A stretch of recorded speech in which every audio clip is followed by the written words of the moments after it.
Halo sahabat Bunda, selamat datang di channel kami.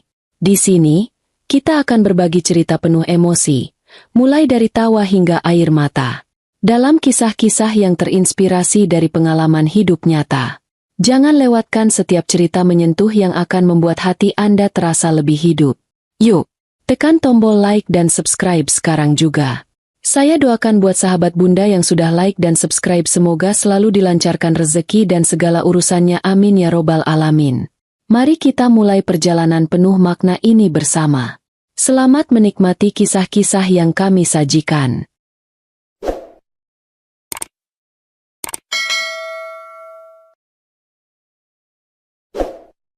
Aku masih ingat hari pernikahanku dengan jelas. Aku berdiri di pelaminan dengan balutan gaun putih yang indah, sementara Raka menggenggam tanganku erat. Ia tersenyum lebar, menunjukkan bahwa ia adalah pria yang paling bahagia di dunia saat itu. Semua orang memandang kami dengan kagum, menganggap bahwa kami adalah pasangan sempurna yang akan selalu bersama dalam suka dan duka. Aku pun berpikir demikian. Aku percaya bahwa aku telah menikahi pria yang tepat. Raka adalah sosok yang selama ini kuimpikan, mapan, bertanggung jawab, dan penuh perhatian. Kami menjalani kehidupan rumah tangga dengan harmonis. Setiap pagi, ia selalu mengecup keningku sebelum berangkat kerja. Ia akan mengirimiku pesan singkat saat makan siang, hanya untuk menanyakan apakah aku sudah makan atau belum. Malamnya, ia pulang dengan membawa makanan kesukaanku atau sekadar oleh-oleh kecil yang menunjukkan bahwa ia memikirkanku. Awal-awal pernikahan kami seperti kisah dalam dongeng. Kami selalu punya waktu untuk mengobrol di meja makan, berbagi cerita tentang keseharian kami. Aku merasa dicintai dan dihargai sebagai seorang istri. Namun, perlahan-lahan, kebahagiaan itu mulai terkikis. Aku tidak tahu pasti kapan semua ini dimulai. Mungkin setelah 2 tahun pernikahan, atau bahkan lebih cepat dari itu. Aku tidak menyadari tanda-tanda kecil yang menunjukkan bahwa sesuatu telah berubah. Awalnya, perubahan itu terasa halus. Raka mulai sering pulang lebih malam dari biasanya. Ia mengatakan bahwa pekerjaannya sedang banyak dan kantor membutuhkan tenaganya lebih. Aku mencoba memahami. Aku tahu suamiku adalah pria yang berdedikasi tinggi dalam pekerjaannya. Dan aku bangga akan hal itu. Namun, semakin lama, alasan itu menjadi semakin sering terdengar. Aku mulai menyadari bahwa ia tidak lagi membalas pesan secepat dulu. Kadang, ia bahkan baru membalas beberapa jam kemudian, dengan jawaban singkat seperti, "Maaf, sibuk," atau, "Nanti aku teleponnya." Aku masih mencoba menenangkan diriku sendiri. Aku tidak ingin berpikir buruk tentang suamiku. Aku percaya pada Raka. Aku percaya bahwa ia hanya kelelahan dengan pekerjaannya dan butuh waktu. Namun, ada sesuatu yang terasa ganjil. Ia tidak lagi menunjukkan antusiasme saat pulang ke rumah. Dulu, setiap kali masuk ke rumah, ia selalu menyambutku dengan senyum hangat dan pelukan. Kini, ia hanya melewati pintu tanpa berkata banyak, langsung menuju kamar atau sibuk dengan ponselnya. Aku mencoba mengajaknya berbicara, tetapi ia selalu menghindar. Jika aku bertanya, "Apa kamu baik-baik saja?" atau "Ada yang ingin kamu ceritakan?" ia hanya menjawab dengan singkat, "Aku capek," atau "Gak ada apa-apa." Mungkin aku terlalu naif, tetapi aku tetap meyakinkan diriku sendiri bahwa semua ini hanya sementara. Di saat pernikahanku mulai terasa hambar, aku justru semakin sibuk dengan urusan orang tuaku. Ayah dan ibuku sudah lanjut usia dan kesehatannya mulai menurun. Ayah menderita komplikasi penyakit jantung dan diabetes, sedangkan ibuku mengalami stroke ringan yang membuatnya sulit bergerak. Aku adalah anak satu-satunya. Sejak kecil, aku sudah terbiasa mengurus mereka. Setelah menikah, aku tetap melakukan tugas itu. Meskipun kini aku juga memiliki tanggung jawab sebagai istri. Setiap minggu, aku selalu menyempatkan waktu untuk mengunjungi mereka, memastikan bahwa mereka mendapatkan perawatan yang layak. Kadang, aku membawa makanan buatan sendiri atau sekadar menemani mereka berbincang. Aku pikir, Raka akan memahami ini.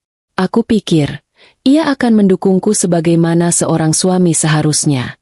Namun, ia justru semakin menjauh. Aku masih ingat suatu malam ketika aku meminta Raka untuk menemaniku menjenguk ayah yang baru saja keluar dari rumah sakit. Aku capek, Nai, katanya singkat.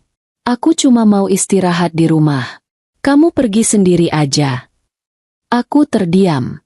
Aku tahu ia sibuk, tetapi aku hanya ingin ia ada di sampingku. Aku hanya ingin ia menunjukkan sedikit kepedulian terhadap keluargaku. Sejak saat itu, aku mulai merasakan kesepian yang menyakitkan. Raka semakin sering pulang larut malam. Bahkan di akhir pekan, ia sering beralasan ada urusan kantor yang mendesak. Aku mulai curiga, tetapi aku masih menahan diri untuk tidak berpikiran negatif. Namun, suatu malam, kecurigaanku semakin kuat. Saat ia tertidur di sofa, ponselnya berdering. Aku melihat sebuah nama asing muncul di layar, Maya. Aku tidak langsung membangunkannya. Aku hanya diam dan mencoba menenangkan diri. Bisa saja Maya adalah rekan kerjanya, bukan? Bisa saja ia hanya seorang teman? Namun, firasatku mengatakan hal lain. Keesokan harinya, aku mencoba menanyakan secara halus, "Siapa Maya?" Aku bisa melihat ekspresi wajahnya berubah sesaat sebelum ia menjawab, "Teman kantor." Kenapa? Aku tidak ingin mendesaknya lebih jauh. Aku hanya mengangguk dan tersenyum kecil, meskipun hatiku dipenuhi dengan tanda tanya yang menyiksa. Sejak saat itu, aku mulai memperhatikan lebih banyak detail. Aku menyadari bahwa Raka sering membawa ponselnya kemanapun, bahkan saat ke kamar mandi. Ia mulai mengenakan parfum yang berbeda, lebih mahal dari biasanya.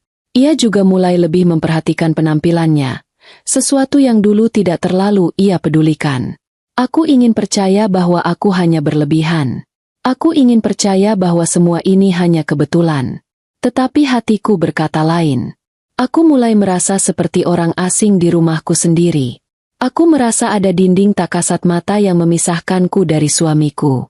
Setiap kali aku mencoba mendekatinya, dinding itu semakin tinggi. Aku tidak tahu sampai kapan aku bisa bertahan. Meskipun semua tanda menunjukkan bahwa ada sesuatu yang salah, aku masih berusaha untuk mempertahankan pernikahan kami.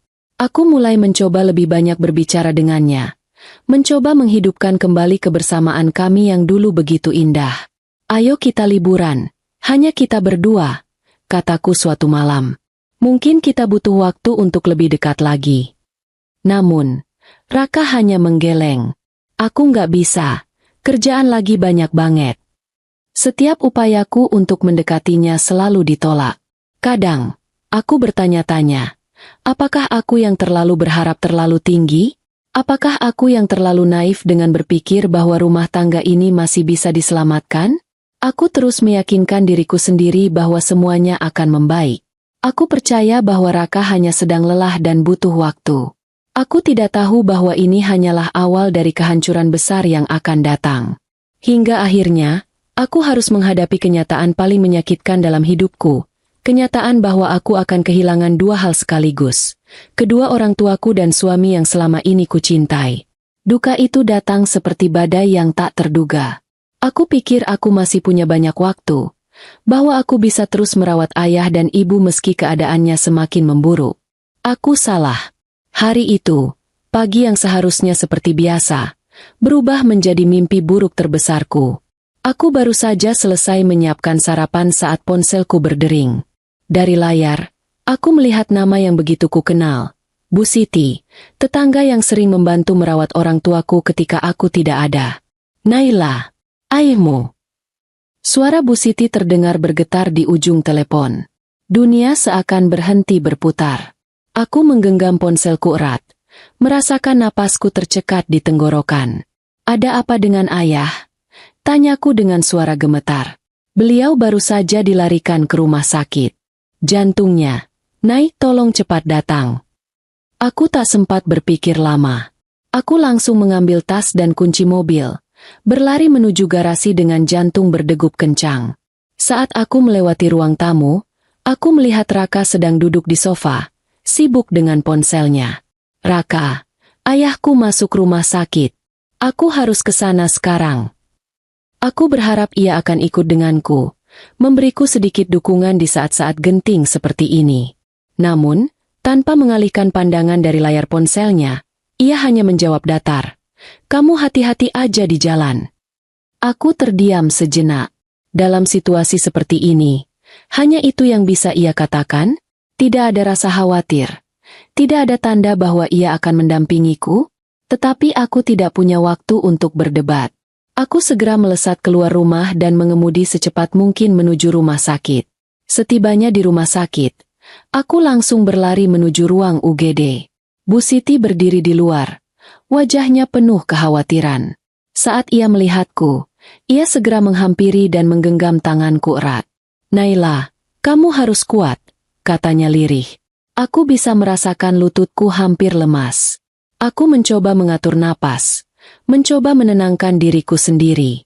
Namun, saat seorang dokter keluar dari ruangan dan menatapku dengan ekspresi penuh belas kasih, aku tahu apa yang akan ia katakan.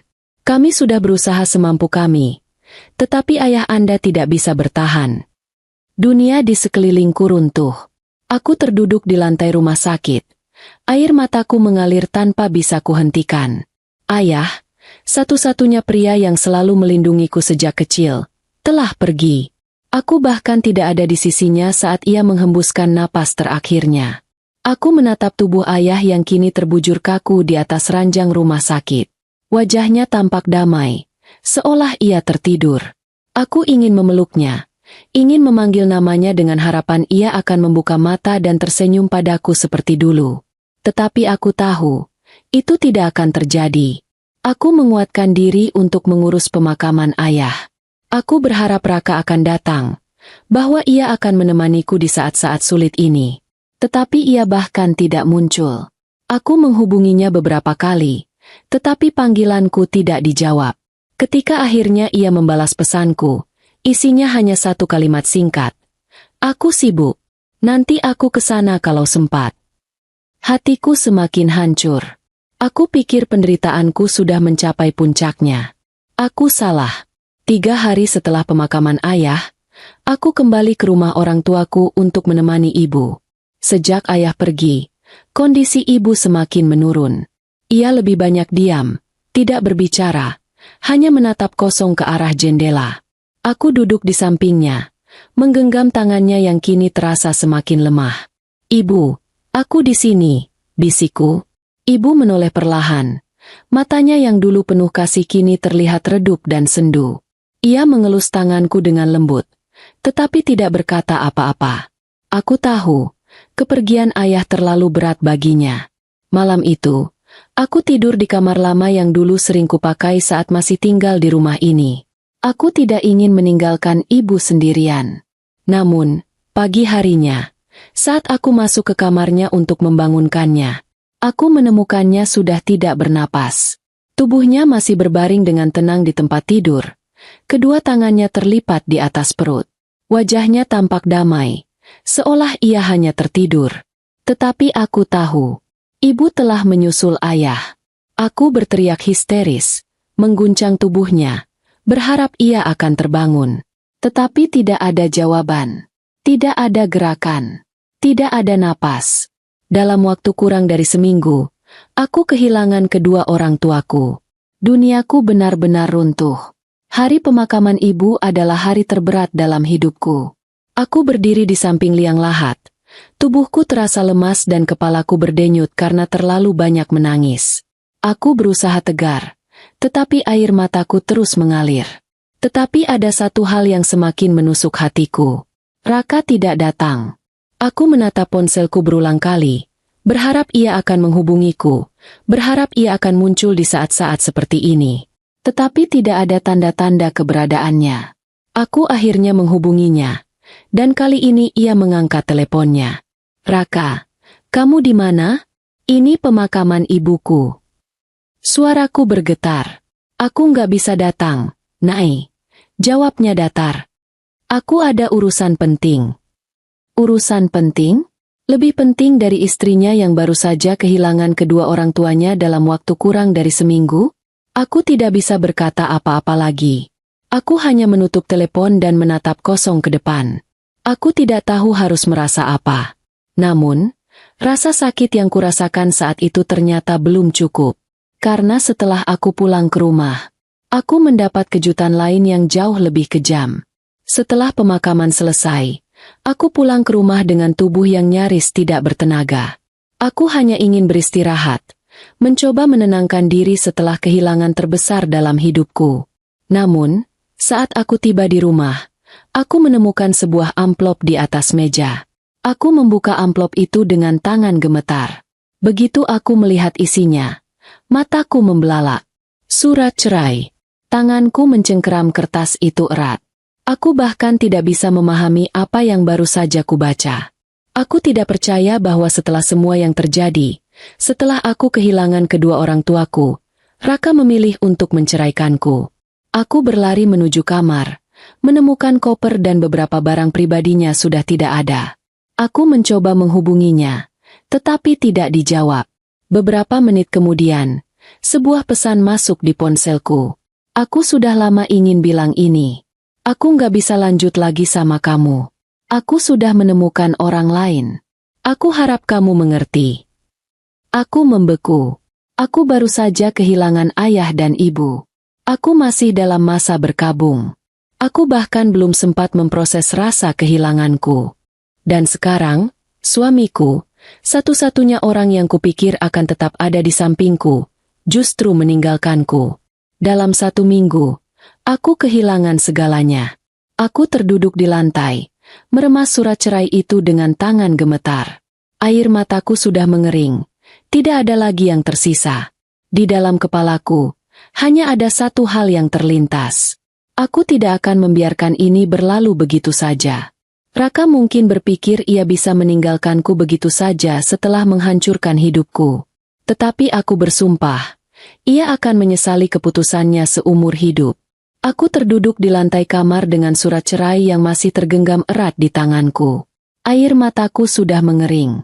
Aku tidak tahu berapa lama aku diam dalam posisi ini. Mungkin 1 jam, mungkin semalaman. Pikiranku kosong, tapi di saat yang sama, ada bara api yang perlahan menyala di dalam dadaku. Aku tidak hanya merasa dikhianati. Aku merasa diinjak-injak.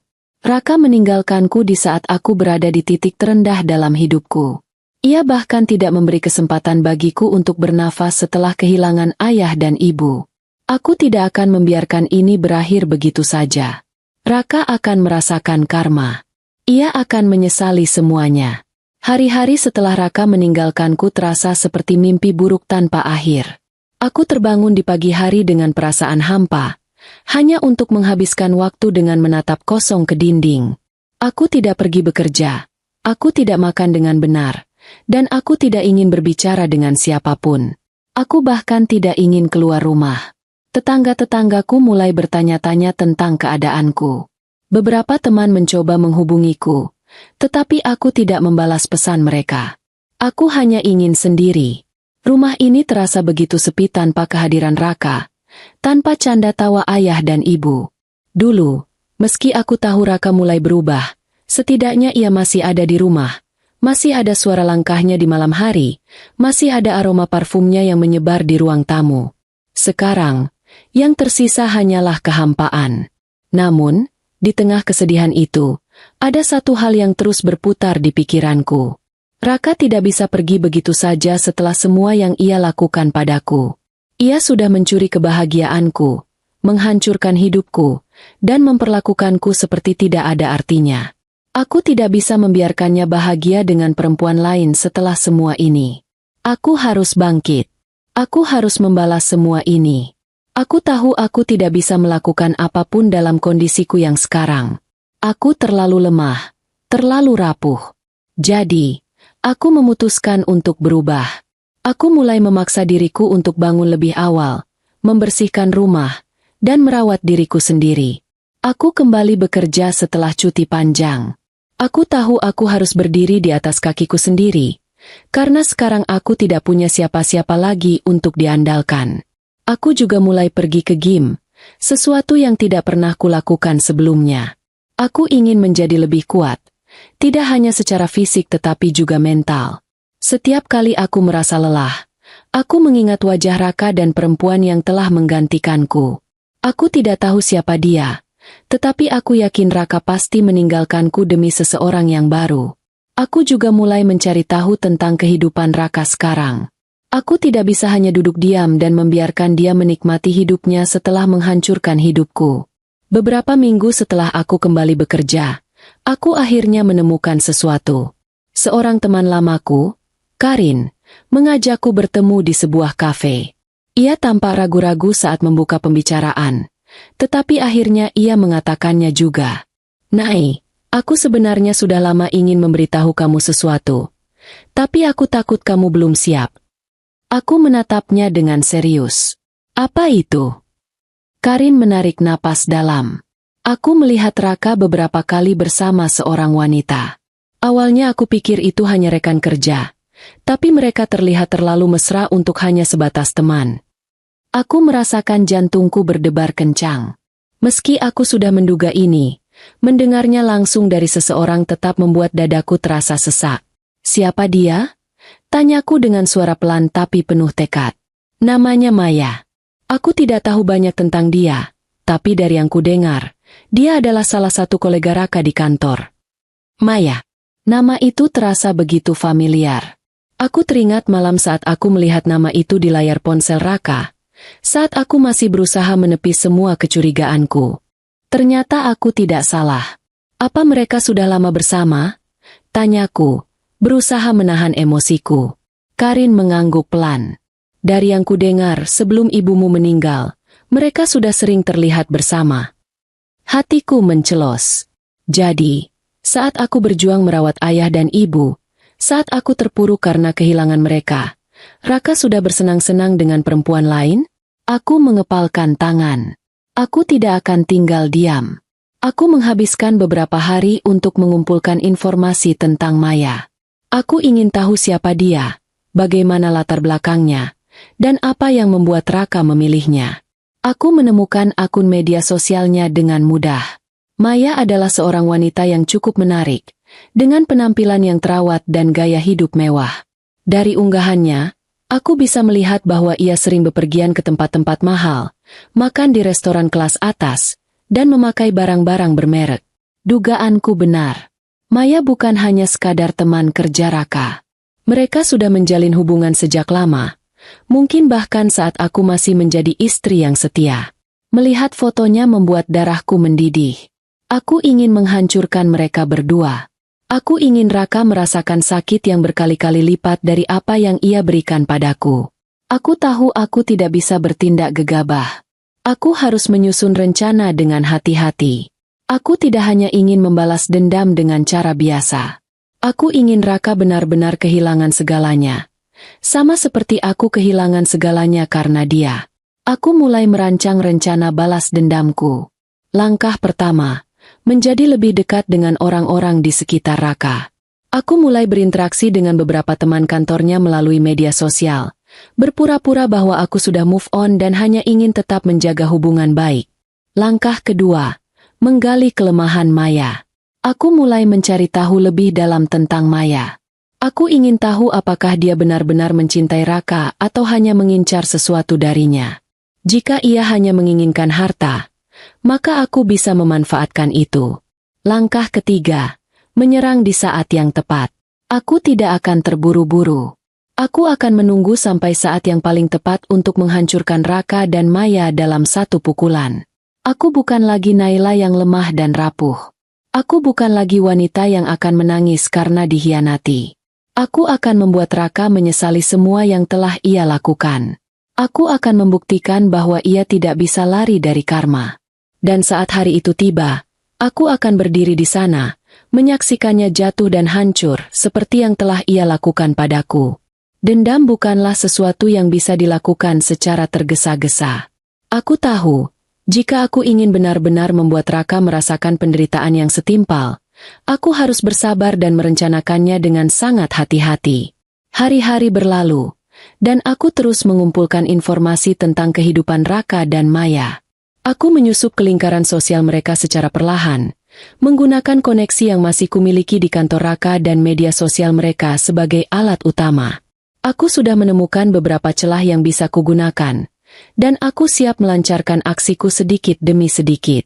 Dari hasil pengamatanku, Maya bukan sekadar wanita biasa. Dia memiliki gaya hidup yang glamor, sering memamerkan barang-barang bermerek dan perjalanan ke tempat-tempat mahal. Namun, ada satu hal yang menarik perhatianku. Gaya hidupnya tidak sesuai dengan posisinya di kantor. Sebagai rekan kerja Raka, seharusnya gajinya tidak cukup untuk mendukung semua kemewahan itu. Aku yakin dia mendapatkan uang tambahan dari sumber lain. Aku mulai menyelidikinya lebih dalam. Aku menemukan bahwa Maya memiliki seorang mantan kekasih kaya raya yang masih sering mengirimkan uang kepadanya. Ini adalah informasi yang sangat berharga. Aku memanfaatkan akun media sosial palsu untuk menghubungi mantan kekasih Maya dan berpura-pura menjadi seseorang yang ingin membeli barang-barang branded secondhand darinya. Dengan cara ini, aku berhasil menggali informasi lebih jauh tentang hubungan mereka. Ternyata, mantannya masih sangat tergila-gila pada Maya dan berharap bisa kembali dengannya. Aku bisa melihat celah ini sebagai bagian dari rencana besarku. Namun, aku tidak boleh terlalu terburu-buru. Aku harus tetap tenang dan melancarkan seranganku sedikit demi sedikit. Selain menyelidiki Maya, aku juga mulai mendekati rekan kerja Raka. Aku menemukan bahwa beberapa dari mereka masih memiliki simpati kepadaku, terutama karena mereka tahu bagaimana aku diperlakukan oleh Raka. Aku mulai menjalin hubungan dengan beberapa di antara mereka, sering mengajak ngobrol santai dan mencari tahu lebih banyak tentang kehidupan Raka di kantor. Dari mereka, aku mengetahui bahwa Raka sedang menghadapi tekanan besar dari atasannya. Ia hampir kehilangan proyek besar karena beberapa keputusan buruk yang ia buat. Ini adalah celah lain yang bisa kugunakan. Setelah aku yakin dengan semua informasi yang kumiliki, aku mulai menjalankan rencanaku. Aku mengirimkan pesan anonim kepada Raka dengan bukti bahwa Maya masih menerima uang dari mantan kekasihnya. Aku ingin melihat bagaimana reaksinya. Seperti yang kuduga, Raka langsung terpicu. Ia mulai mencurigai Maya dan sering bertengkar dengannya. Aku mendapat kabar ini dari rekan kerja Raka yang tidak sengaja mendengar pertengkaran mereka di kantor. Namun, ini baru permulaan. Aku tahu Maya tidak akan tinggal diam. Aku ingin membuat mereka berdua saling menghancurkan sebelum aku memberikan pukulan terakhirku. Aku tidak ingin kembali kepadanya. Tapi aku ingin memberinya harapan palsu, membuatnya menyesali keputusannya meninggalkanku. Aku mulai mengunggah foto-foto baru di media sosial, menunjukkan bahwa aku sudah berubah menjadi sosok yang lebih baik dan lebih bahagia.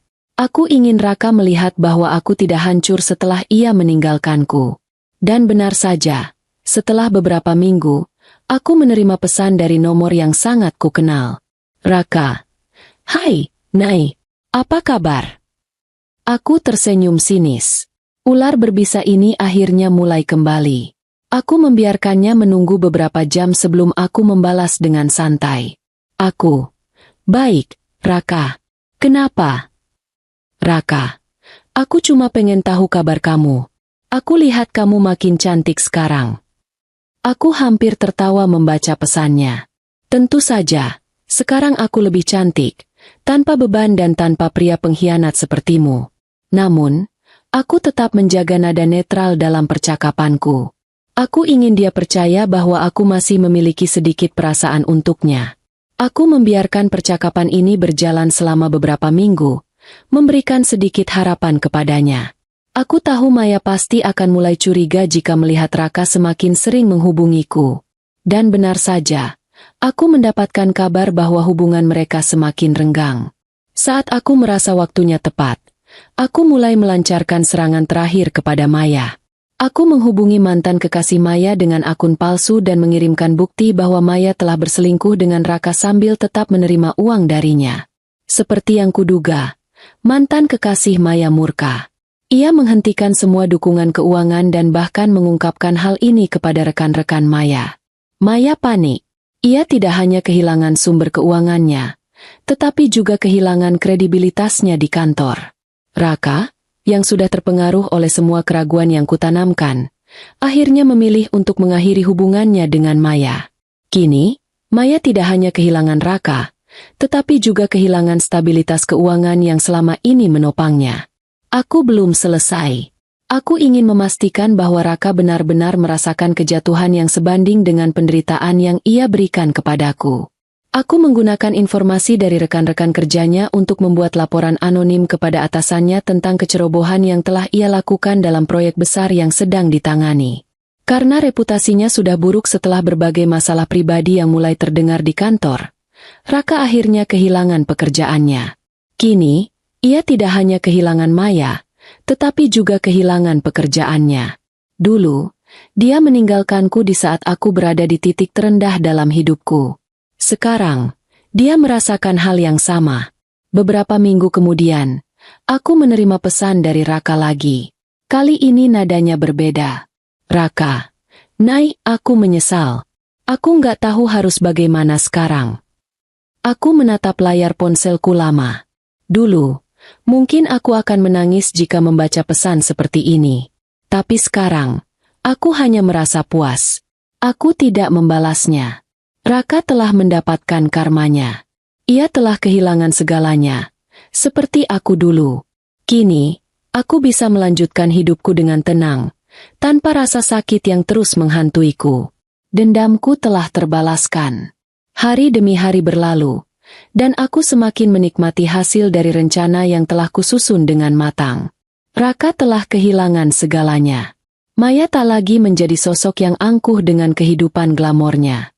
Kini, mereka menjalani hidup yang terpuruk, seperti yang pernah kualami. Tapi apakah aku merasa puas? Apakah aku merasa bahagia setelah membalaskan dendamku? Jawabannya tidak semudah yang kuduga. Aku tahu bahwa Raka tidak akan bisa hidup nyaman setelah kehilangan pekerjaannya. Kantornya tidak hanya memecatnya, tetapi juga menyebarkan kabar buruk tentang kinerjanya yang buruk. Dengan reputasi yang rusak, sulit bagi Raka untuk mendapatkan pekerjaan baru yang setara dengan posisinya dulu. Aku mendapatkan kabar bahwa ia mulai bekerja serabutan. Dari seorang pria berjas rapi dengan gaji besar, kini ia terpaksa menerima pekerjaan kecil hanya untuk bertahan hidup. Maya juga tak lebih baik. Mantan kekasihnya yang dulu menjadi sumber keuangannya telah benar-benar meninggalkannya. Kehidupannya tak lagi dipenuhi dengan barang-barang mewah dan perjalanan mahal. Aku mendengar bahwa ia mulai menjual barang-barangnya untuk bertahan. Aku sempat melihatnya secara langsung, secara kebetulan, di sebuah pusat perbelanjaan yang dulu sering ia kunjungi dengan Raka. Namun, kali ini ia tidak datang untuk berbelanja. Ia duduk di sebuah kedai kopi murah, dengan pakaian sederhana yang jauh dari gaya hidupnya dulu. Wajahnya terlihat lelah dan tidak secantik dulu. Aku ingin mendekatinya dan menatap matanya, membiarkan dia tahu bahwa aku telah menang. Namun, aku menahan diri. Aku tidak ingin merendahkan diriku dengan cara itu. Bagiku, melihat mereka menderita dari jauh sudah lebih dari cukup. Aku tidak terkejut ketika akhirnya Raka kembali mencoba menghubungiku. Setelah beberapa minggu tanpa kabar, ia mulai mengirim pesan lagi. Raka, Nay, aku tahu aku sudah menyakitimu. Aku menyesal. Aku hanya menatap layar ponselku tanpa ekspresi. Raka, aku nggak tahu apa yang kupikirkan waktu itu. Aku bodoh karena meninggalkanmu. Raka, bisakah kita bicara? Aku benar-benar butuh seseorang sekarang. Dulu, aku mungkin akan menangis membaca pesan seperti ini. Aku mungkin akan merasa kasihan dan tergerak untuk memaafkannya. Tapi tidak lagi. Aku tidak membalas pesannya. Aku tidak perlu lagi mendengar permintaan maafnya. Ia hanya datang kepadaku karena hidupnya sedang berantakan, bukan karena ia benar-benar mencintaiku. Dan aku tidak akan pernah membiarkan diriku terperangkap dalam kebohongan itu lagi. Setelah sekian lama berfokus pada balas dendam, aku mulai menyadari sesuatu. Aku telah menghabiskan begitu banyak energi untuk menghancurkan Raka, hingga aku lupa bertanya pada diriku sendiri. Lalu apa selanjutnya? Apakah aku hanya akan terus hidup dengan dendam? Apakah aku akan terus terobsesi dengan masa lalu? Aku sadar bahwa aku harus mulai menata kembali hidupku, bukan hanya untuk membuktikan sesuatu kepada Raka, tetapi untuk diriku sendiri. Aku mulai lebih serius dengan pekerjaanku. Aku mengambil beberapa proyek tambahan, meningkatkan keterampilanku, dan mulai menikmati kebebasan yang kumiliki sekarang. Aku juga mulai membuka diri kepada orang-orang baru. Aku tak lagi takut untuk bergaul dan membangun hubungan baru. Dulu, aku takut akan cinta. Aku takut dikhianati lagi. Tapi sekarang, aku menyadari bahwa bukan cintanya yang menyakitiku, melainkan pilihan orang yang salah. Suatu hari, dalam sebuah acara kantor, aku bertemu dengan seseorang yang tak kusangka akan mengubah cara pandangku tentang cinta. Namanya Arman. Ia adalah seseorang yang cerdas, humoris, dan memiliki kepribadian yang membuatku nyaman. Awalnya, aku tak berpikir terlalu jauh tentangnya. Namun, seiring waktu berlalu, aku menyadari bahwa ia berbeda dari pria yang pernah kutemui sebelumnya. Arman tidak tergesa-gesa. Ia tidak mencoba mendekatiku dengan cara yang memaksa. Ia hanya ada di sana, menjadi teman, menjadi seseorang yang dengan tulus ingin mengenalku lebih dalam. Aku ragu-ragu pada awalnya. Bagaimana jika aku terluka lagi? Bagaimana jika aku hanya mengulangi kesalahan yang sama? Namun, Arman memberiku alasan untuk percaya bahwa tidak semua pria seperti Raka. Perlahan, aku mulai belajar membuka hatiku lagi. Beberapa bulan setelah aku mulai menjalin hubungan dengan Arman, aku menerima pesan lain dari Raka. Tapi kali ini, pesannya berbeda dari sebelumnya. Raka, Nai, aku ingin bertemu denganmu sekali saja. Aku tidak akan memaksa jika kamu tidak mau. Aku ragu. Apalagi yang ia inginkan? Aku hampir mengabaikannya. Tapi entah kenapa, aku merasa perlu untuk menutup bab ini secara langsung.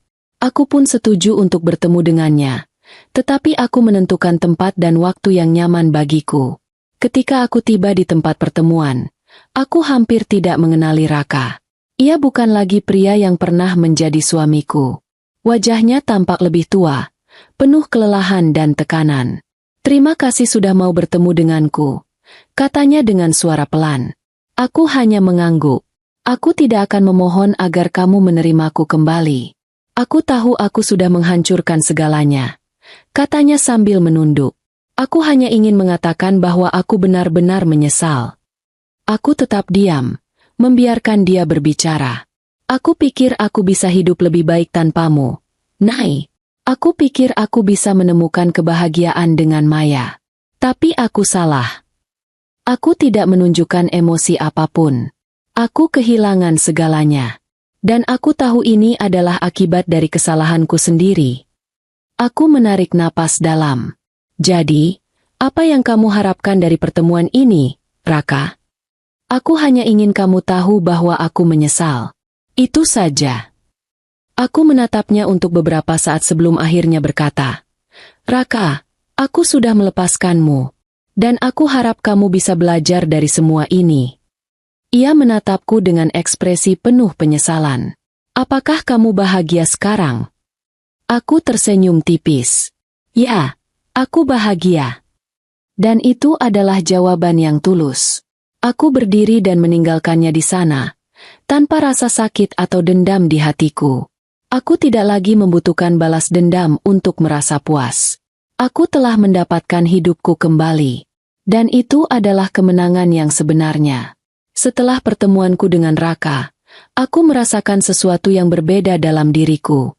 Dendam yang selama ini membakar hatiku mulai mereda. Bukan karena aku merasa kasihan padanya, bukan karena aku ingin memaafkannya, tetapi karena aku sadar bahwa aku sudah menang.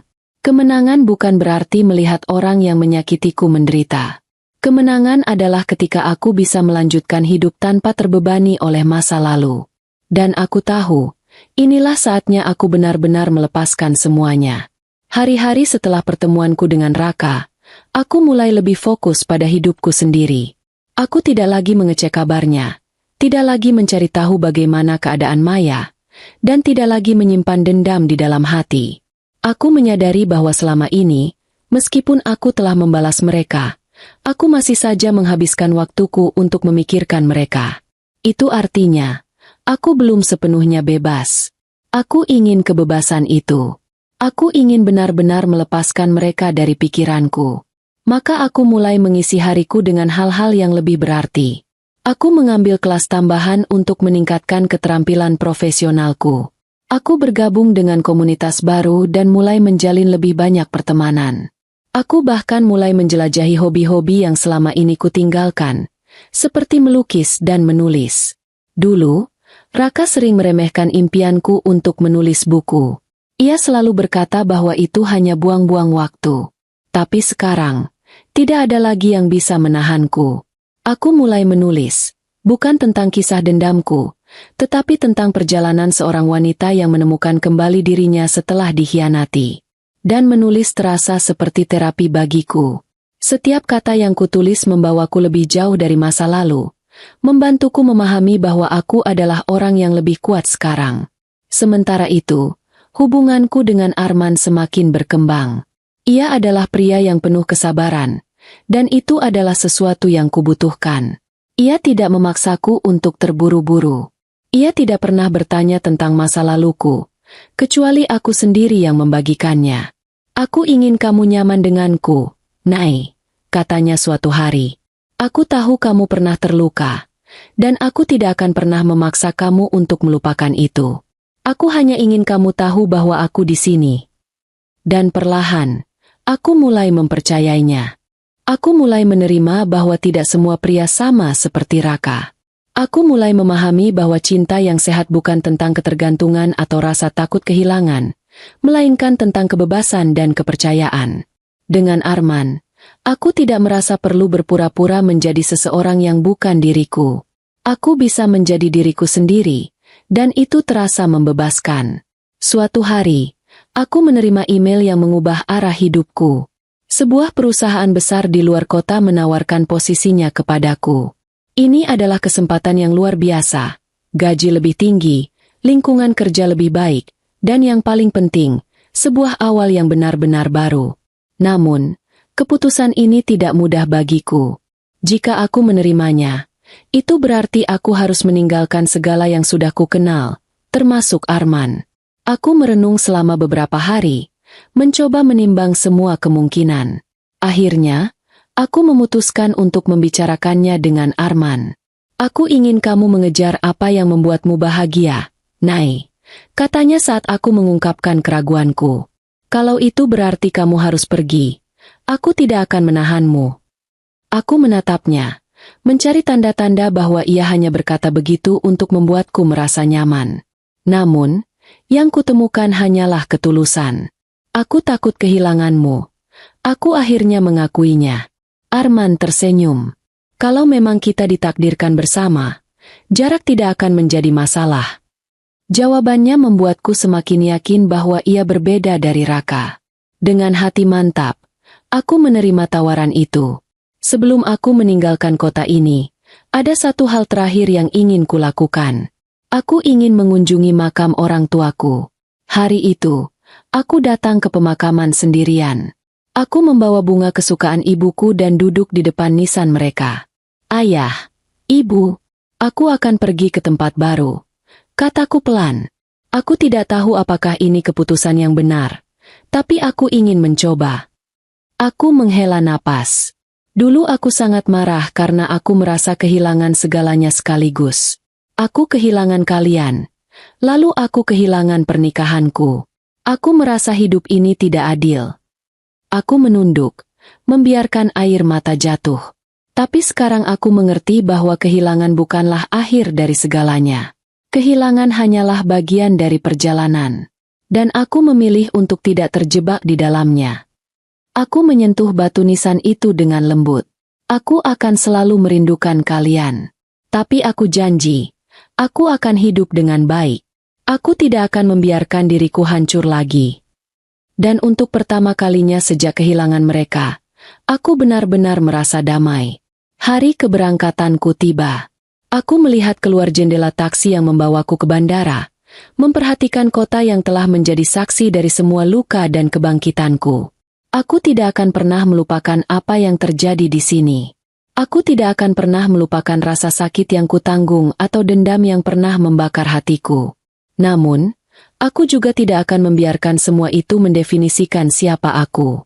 Aku bukan lagi wanita yang ditinggalkan di hari duka. Aku bukan lagi wanita yang menangis karena dikhianati. Aku adalah seseorang yang telah memilih untuk bangkit. Sebelum pesawat lepas landas, aku menerima satu pesan dari Arman. Arman, kejar mimpimu, Nai. Aku akan selalu mendukungmu, dimanapun kamu berada. Aku tersenyum. Ini bukan akhir dari kisahku. Ini adalah awal dari babak baru, sebuah kehidupan di mana aku akhirnya benar-benar bebas. Pesawat yang kunaiki akhirnya mendarat di kota baru, tempat di mana aku akan memulai segalanya dari awal. Saat langkah kakiku menginjak landasan bandara, ada perasaan asing yang menyelinap di hatiku. Bukan ketakutan, bukan keraguan, melainkan harapan. Aku menatap keluar jendela taksi yang membawaku ke apartemen baruku. Gedung-gedung tinggi menjulang, jalanan ramai dengan hiruk-pikuk orang-orang yang sibuk dengan urusan mereka masing-masing. Tidak ada satupun yang mengenalku di sini, dan itu adalah hal terbaik yang bisa kumiliki. Di kota ini, aku bukan lagi perempuan yang dikhianati. Aku bukan lagi perempuan yang dicampakkan di hari duka. Aku adalah Naila, seseorang yang siap menata hidupnya kembali. Hari pertamaku di kantor baru berjalan cukup lancar. Rekan-rekan kerja menyambutku dengan ramah, dan suasana di tempat kerja terasa profesional tapi tidak kaku. Aku bisa merasakan bahwa ini adalah lingkungan yang akan membantuku berkembang lebih jauh. Namun, seperti memulai hal baru lainnya, ada tantangan yang harus kuhadapi. Aku harus beradaptasi dengan ritme kerja yang lebih cepat, proyek-proyek yang lebih menantang, serta membangun hubungan baru dari nol.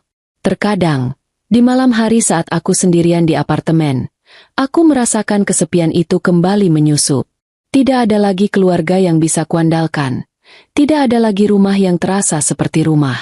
Namun, aku menenangkan diriku sendiri dengan pemikiran bahwa aku sedang membangun sesuatu yang lebih baik. Aku tidak lagi menoleh ke belakang. Aku hanya akan maju ke depan. Meskipun jarak memisahkan kami, Arman tetap ada di kehidupanku. Kami masih sering bertukar pesan dan melakukan panggilan video setiap kali ada waktu luang. Namun, aku sadar bahwa hubungan jarak jauh tidak akan mudah. "Apakah kamu baik-baik saja di sana?" tanyanya suatu malam melalui telepon. "Aku baik-baik saja," jawabku jujur. Tapi aku harus mengakui, ada saat-saat di mana aku merasa sendirian. Aku bisa mendengar helaan napasnya di ujung telepon. "Aku tahu ini tidak mudah, Nai. Tapi aku ingin kamu tahu bahwa aku selalu mendukungmu." Perlahan, aku mulai menyadari sesuatu. Meskipun aku menyayangi Arman, aku tidak ingin hubunganku dengannya menjadi satu-satunya alasan aku merasa bahagia. Aku ingin bahagia karena diriku sendiri, bukan karena kehadiran seseorang dalam hidupku. Aku tidak ingin mengulang kesalahan masa lalu, di mana aku menyerahkan seluruh kebahagiaanku kepada seseorang yang akhirnya menghancurkannya. Jadi, aku memilih untuk tidak terburu-buru. Aku memilih untuk menjalani hidupku, dan jika memang aku dan Arman ditakdirkan bersama, maka waktu akan menunjukkan jalannya. Beberapa